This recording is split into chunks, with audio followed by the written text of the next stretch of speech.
So, am I sharing my screen? I think I am. Yes.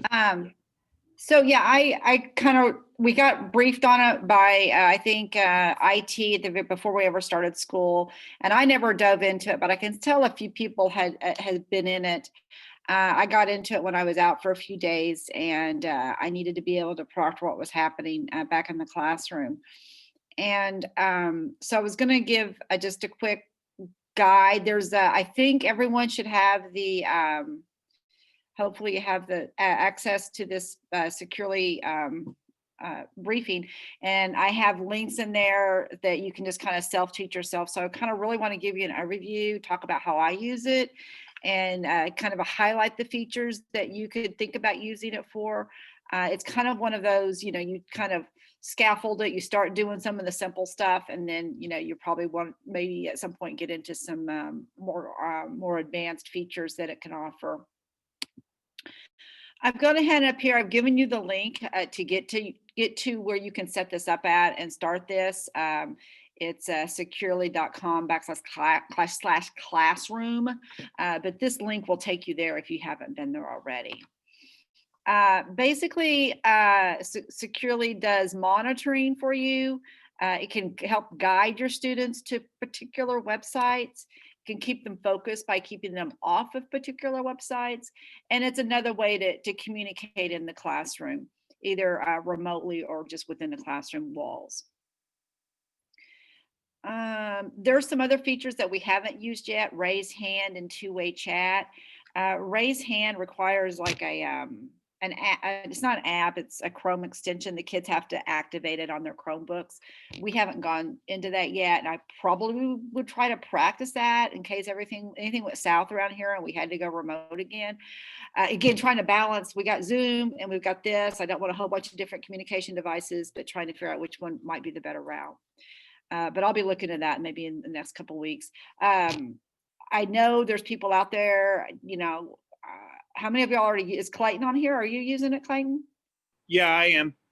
Yeah, and I know I saw that Hensley was on it the other day, and so anything that you all have to add to this, just please chime in. And so what I do almost 95% of, and all I do. The other features I've practiced some of them, but is just monitor my students, and once they know they're being monitored, 95% of your problems are solved. I almost always do passive monitoring when Katie's in the classroom during quizzes and things. She'll more actively monitor and be watching what the kids are doing. But usually during instruction, we don't have that ability we're not going to sit there and stare at a screen because we're moving around. So we just passively have it on. The kids know it. I can go back at the end of the day or after the class and see what happened and address any issues with the kid the next day if we have any problems. And so I'm going to kind of show you that first. So let me get to Securely. Let me see, do I already have a site open? Yeah. So you're just going to go into Securely and log on and device console. And it's probably messed up because I may have had something open and it doesn't like it when it's not one of those things that you can have more than one thing open, more than one event open. I wanted to show you just the passive piece of it, and what I've done here is you go to classrooms, and there's a video on this, so I'm just going to quickly show it to you, and then you can watch the video. And then you go into Schoology classrooms, and just to notice that it's like all of your Schoology classes, so I have a lot of them because I do the Edgenuity as well. And so this is you see on section 1, section 3, and section 4, these little plus signs because I have things already scheduled for them. And so how you do that is I'll just go into one of the other classes here, and you can do automatic start scheduling a class on Monday, Tuesday, Thursday, and Friday, and then just set the start time for each class and the length for each class, and then make sure that you save it. And that way you don't even have to do anything. I mean, you don't have to think about it except on Wednesday. I have to think about it on Wednesday. And if someone knows how to do it for Wednesday automatically with, let me know, because I don't know how to do that. I know how to do that, Pam. Yeah. Yeah. So if you go click on the tab that says classes. Yeah. Now no, I'm sorry. At the top next to Schoology classes, where you clicked on the Schoology classes tab. Yeah. Yeah. Yeah. Right next to it, it says classes. Yeah. Okay. So you would have to add a class. And then you have to put all of the emails in for your student. Yeah. That seems like a lot of work. Yeah. And I did it. And then I just stopped doing it, and I just did my regular schedule for Wednesdays as well. Yeah, I just went and added it. I just add them on Wednesday. I just do them singularly. So yeah, that seemed like a lot of work. Yeah. And then you have to change it every time a new kid came in or out. And yeah, I don't want to do that. So but yeah, so and then it just automatically turns on. And then once it's on, then you can just come to active sessions and then it would show here and you could watch them if you needed to, right? It's hard for me to show. I tried to make some videos, but it's hard to make videos because I kind of have to have the class in class and then I'm teaching and it's hard to make videos in the middle of class. So I'll try to make some better videos to actually show you. But I think once you get into it, it's not that difficult to see what's happening. So that is how to just turn it on automatically.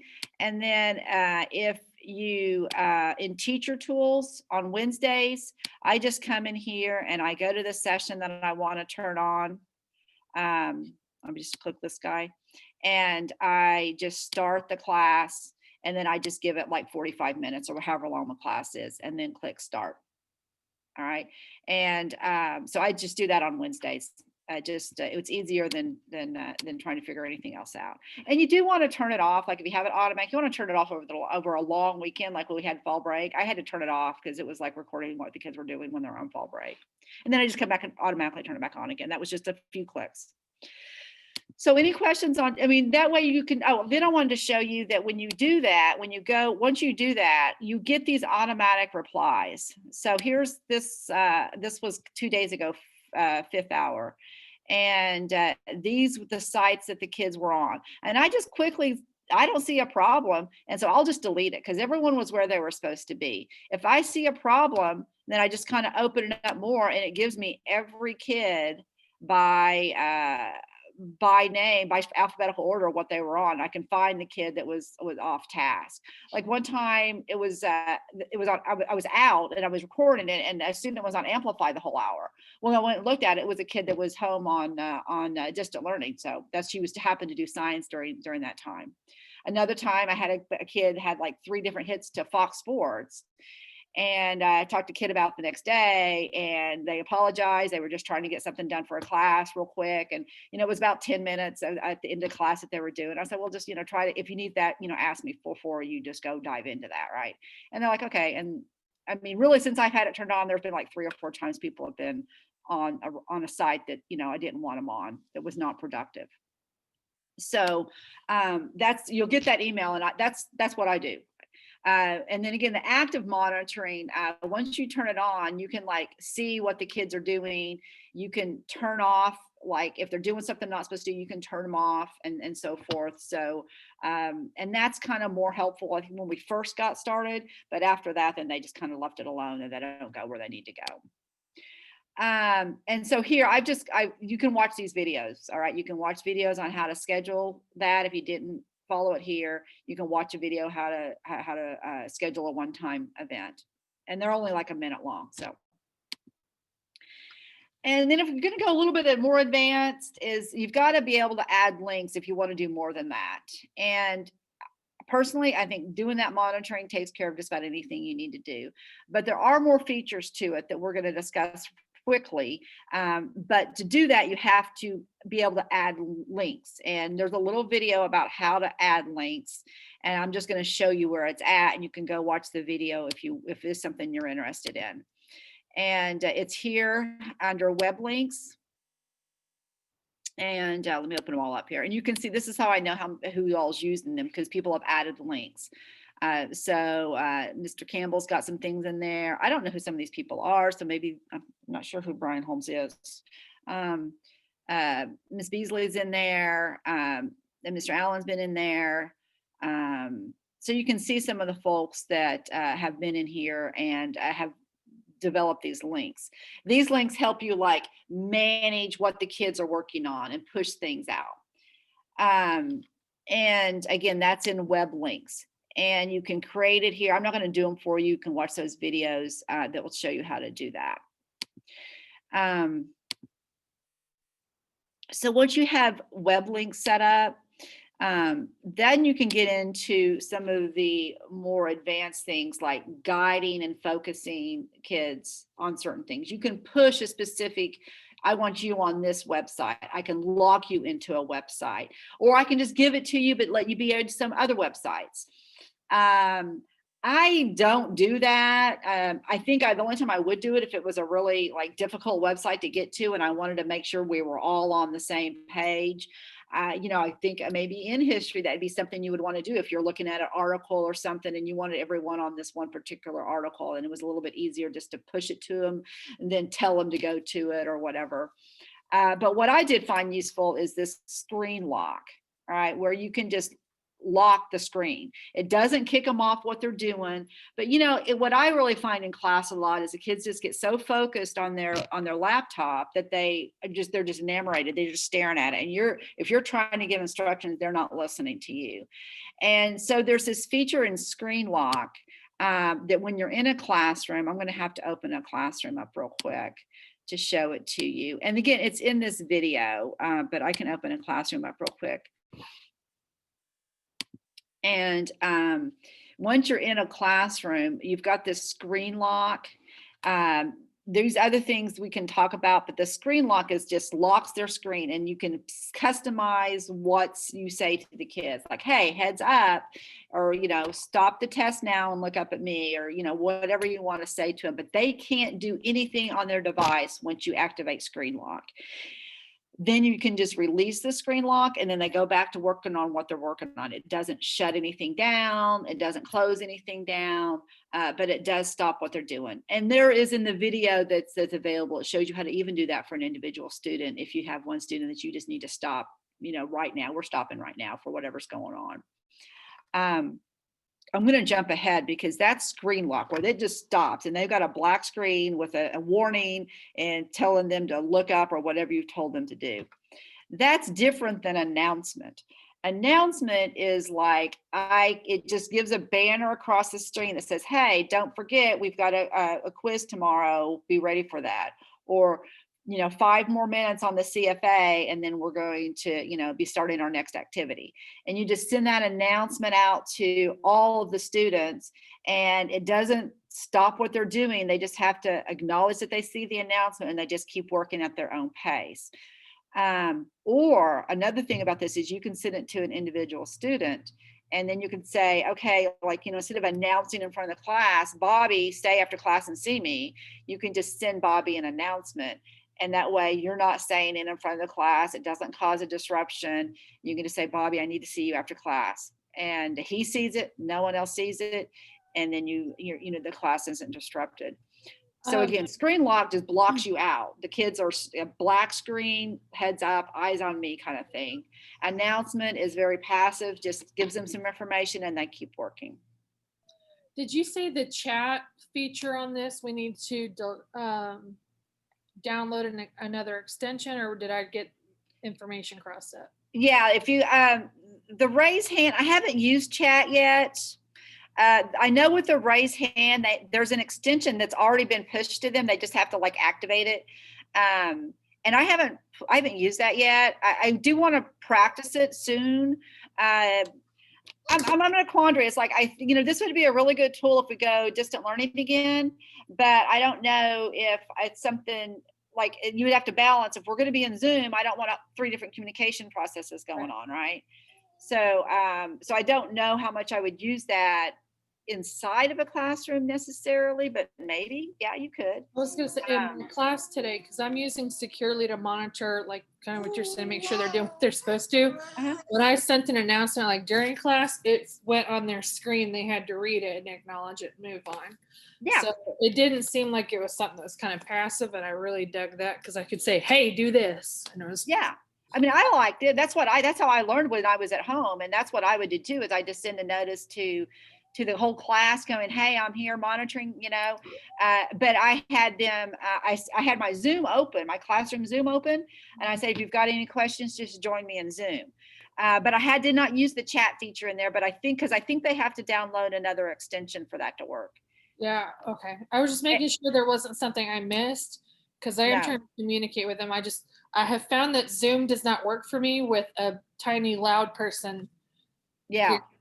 So yeah, I think, yeah, I mean, we can look into that. I know that Deanne has practiced the raise hand, and that was an extra Chrome extension, but we can work on that and then send some information out. It's just difficult for me to make videos and stuff on it because it's like if my class isn't active, it's hard to really practice it. And then when my classes are active, I'm in class teaching, so it becomes difficult to test sometimes. Yeah, so and also you can just send an announcement to an individual. Like that's one I did, is like I just had some kids who were communicating back and forth about which boy they liked. So I just sent just to those kids, I said, I need you to get back on task. And you can hear from miles away. But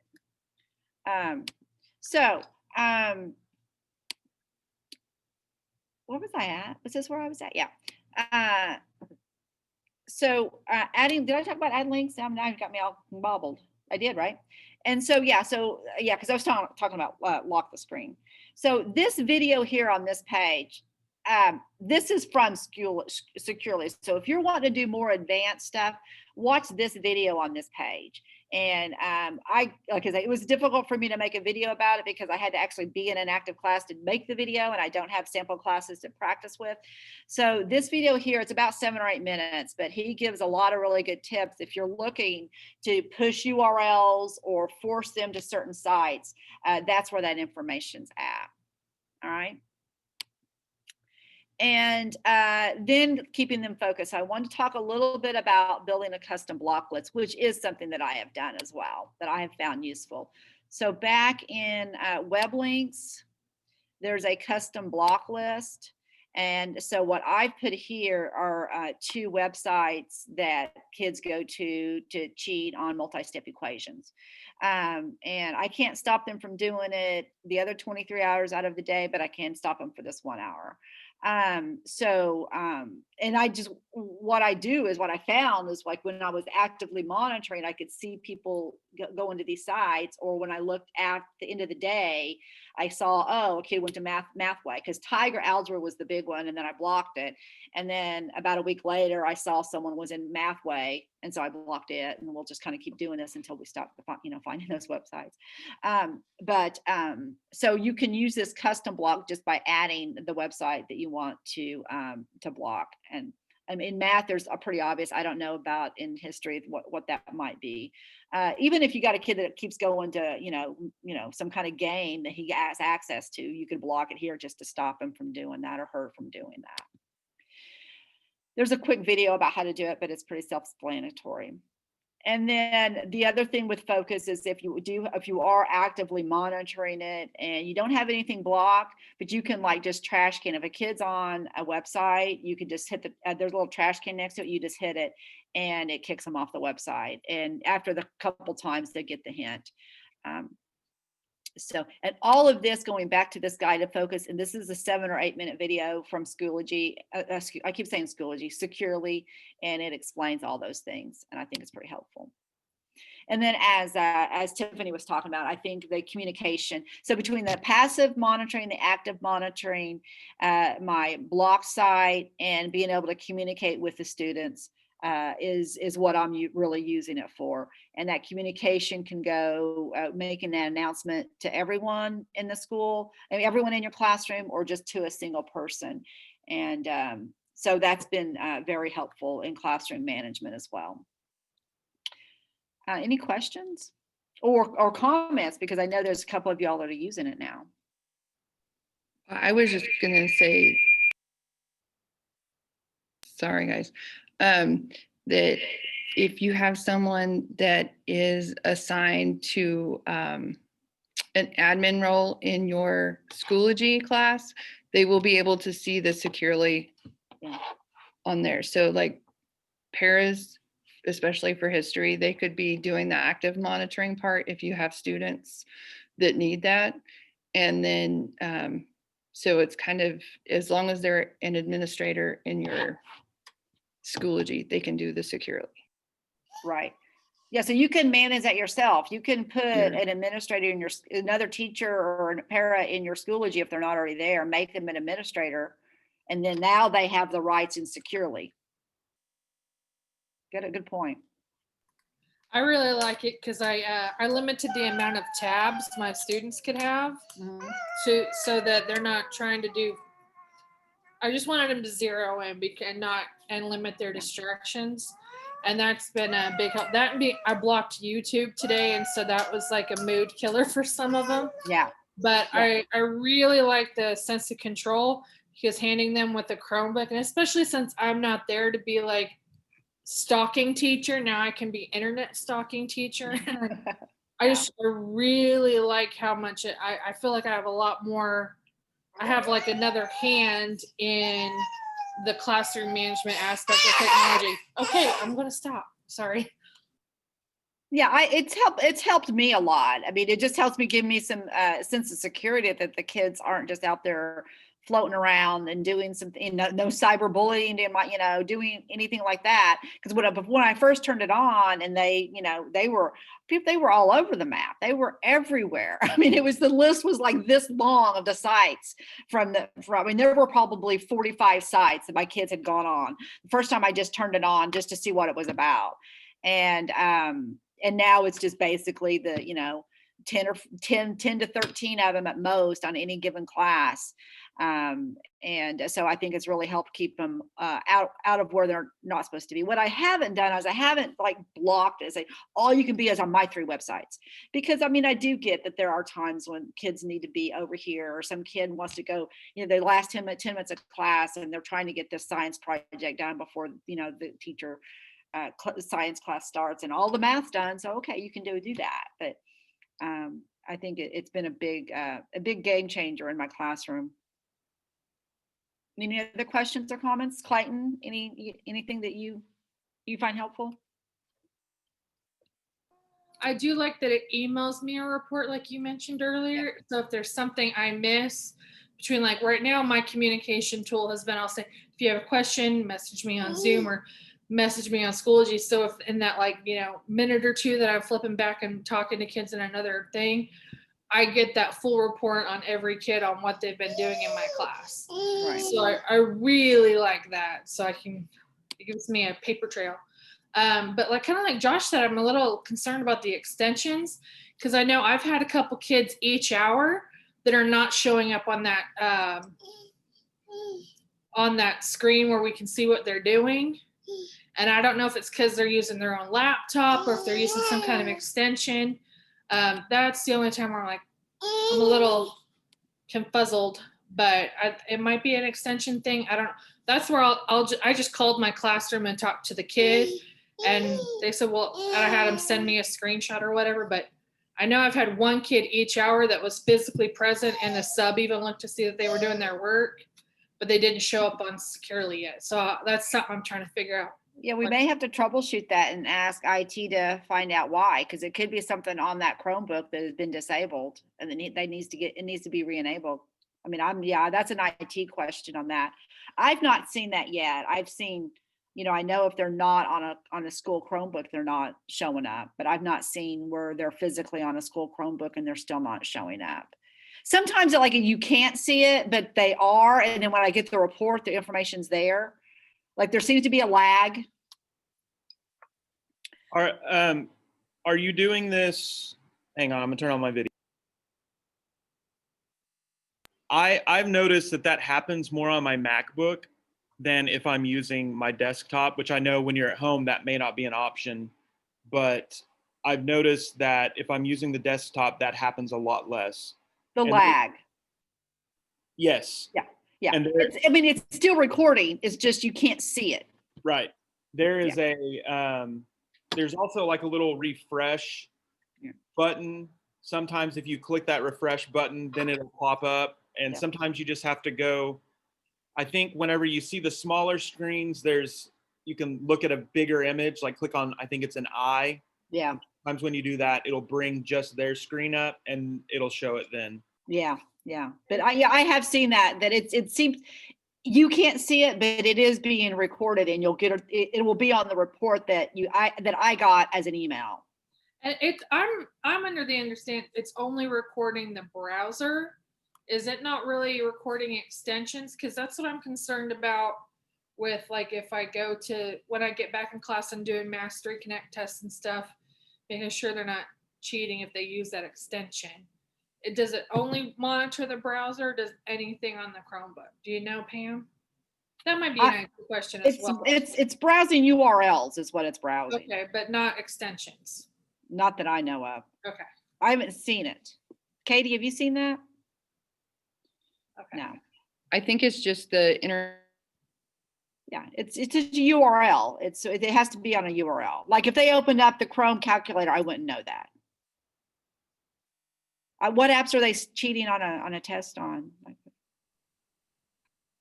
Oh, they haven't yet. And Oh, okay. Oh. But I didn't know what you'd be talking about. Like what would they need?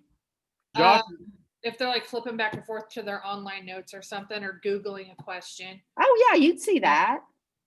Well, yeah, now that I'm talking it out loud. Yeah. Yeah, it totally makes sense. But when I Yeah. Okay. Josh, Yeah, but I wouldn't see if they opened up like if they did an online calculator, I would see it. But if they opened up the calculator on their computer, I wouldn't see it. Gotcha. But if you, all right, I got you. Now that I've said it out loud, it makes sense.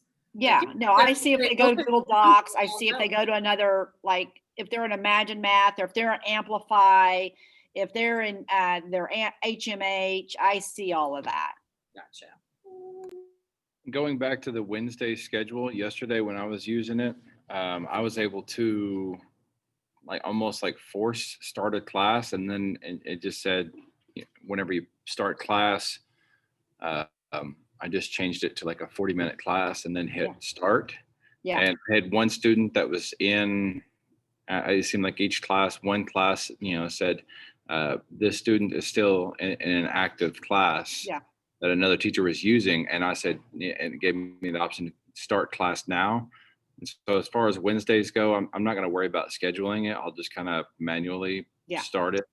So. Yeah. That's what it's in one of those videos. That's what I do too. I just manually started. I think as a group we got, I get that a lot. I'll manually start a class, and then some kids still own some other class. Someone left I was at 4:00 yesterday afternoon, and some kids were still in some class. I don't remember what it was. It was a science class, I think. It's like someone forgot to turn it off. So yeah, to kind of, you put the time in there, put like 45 minutes in there, or it's just going to keep on going, and you don't need that. On the extensions, Hardy was saying that he's caught,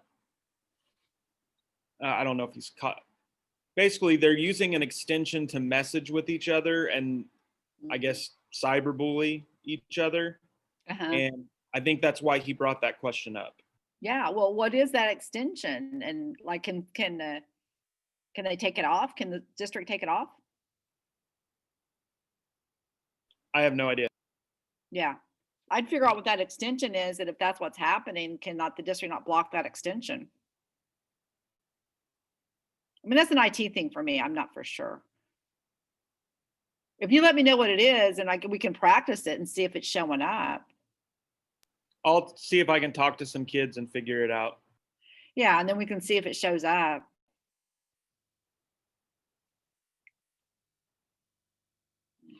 I don't have anything else. If y'all have any questions. But it sounds like several of you have used it, so go for it. Okay. Any questions? Thank you, everybody. Thank you, Pam, once again. And I'm going to send this recording of this video out if you need to go back and look at anything. Plus, she's given you the slide presentation. And And so that's all we have for today. So you guys have a good rest of your Thursday. All right.